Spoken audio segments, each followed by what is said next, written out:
Lesson 3. Take your time. Skim and scan. These are the two reading strategies that we're going to work on for the next 2 days. And these are going to be strategies that are going to help you find the information you need. It's a really kind of a quick way to find the gist or what the story or the article is talking about.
So now you see the difference between skimming and scanning, the two strategies to help us get information in a very quick way. With skimming, we're going to look for important information without reading the whole text. A great strategy to use when you need to quickly preview, or just review the text. Going to help try to find that gist of the article. So when we read nonfiction, we read it differently than we read fiction. When we read fiction, we can often dive right into the text. But when we read nonfiction, it's important that we lay the foundation first. What do we really know? We might have some schema on that particular topic. You might have some background knowledge. They'll help you even understand and familiarize yourselves with the topic. Your schema is everything you know. It's like that filing cabinet that I've talked about before. And if I mention any kind of topic, you might have a folder about that. So when using our schema, we want to use these type of questions. What does that remind me of? I'm remembering when. I have a connection to that. I have a schema for, meaning you have some background knowledge, you have some experience with that. I can relate to. These are some really great thinking stems to help activate that prior knowledge before reading a nonfiction text, which would help you with the previewing and the skimming of the article. So we're going to be previewing an article, skimming and scanning it. When we're skimming it, we're kind of looking at the table of contents. We're looking at the opening and closing sentences of a paragraph. We're using those headings and subheadings, and we're looking for any illustrations or graphic features. Those text features will help us with skimming, but they also help us with scanning. But scanning is we're actually using it to find a specific information, like answering questions. But with skimming, we're not answering questions, we're just familiarizing ourselves about the topic. So with previewing, we're looking at something to get an advanced idea or impression of what's to come. It's like that shopping. You have no idea what you are looking for, but you're just kind of window shopping to see, oh, I like that, that's kind of cool. And how we're doing that is we're doing a table of contents. We're looking at the overview text. With skimming, we're kind of just losing those headlines, those captions and labels. We're kind of looking at the whole text to see if we can get the gist or the basic overall idea. Basically what we're talking about, that main idea.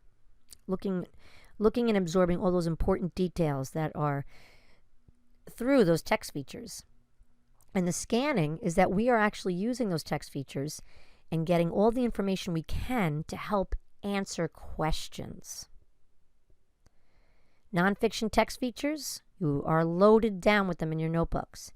Those index, those glossaries, those headings, captions, photographs, illustrations, graphs. Make sure we're using all of those text features to help us to recall that important knowledge. And it helps us understand more about the text before even reading it. So let's practice skimming. let's preview the text first, and we're going to be looking at the title, the pictures, and the bolded words, those nonfiction text features. Captions, subheadings, and word boxes. Those word boxes is lots of times has to do with that glossary that we're used to seeing in our scholastic news texts. And maybe we're going to find some other nonfiction text features. So here's an article called Animal Adaptations. And we're looking at this, and we're going to preview the text. By previewing the text, we're looking at the title. And we're previewing, we're tapping into our schema. Animal adaptations, that's the title. What do I know about animal adaptations already? I might be looking at a subtitle, hibernation. Oh, I know, hibernation is a type of adaptation that helps an animal survive in the winter. I had some schema on that. There's a word box, and that word box we've seen before, and it's called like a glossary. It helps us identify those words that are in bold print to help us understand what they mean. Bold words are found in the glossary, words to know. And we have some photographs. And in those photographs, we have captions. A dormouse hibernates. Ladybugs hibernate together to keep each other warm. So now we have to read each first sentence of each paragraph. Animals adapt to their environment in order to survive. When weather gets colder and days get shorter, animals begin to prepare for hibernation. During hibernation, an animal's body temperature drops and its breathing slows down. So in the spring, when the animals awake from their deep winter sleeps, they are very hungry. So we read the first sentence of each paragraph, and then we're going to read the last sentences of the paragraphs. Hibernation is a behavioral adaptation that helps them survive the winter. So by using the text features and reading the first and last sentence of the last paragraph, we kind of understand what this article is by doing a fast skim. And now what we could do is actually find the main idea of this text by using a who, what, when, where, why, and how questions. What did you learn? Well, who are we talking about? We're talking about animals. What are we talking about? Hibernation. When do they do this? During the winter. Where?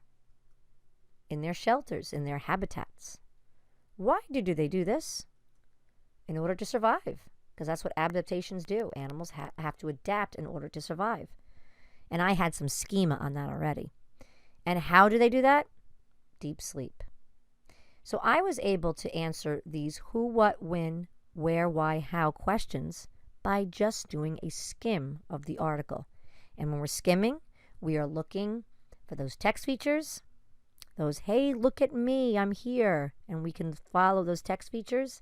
And we're looking at the first sentence of each paragraph and the conclusion sentence in the last paragraph to help us do a skim.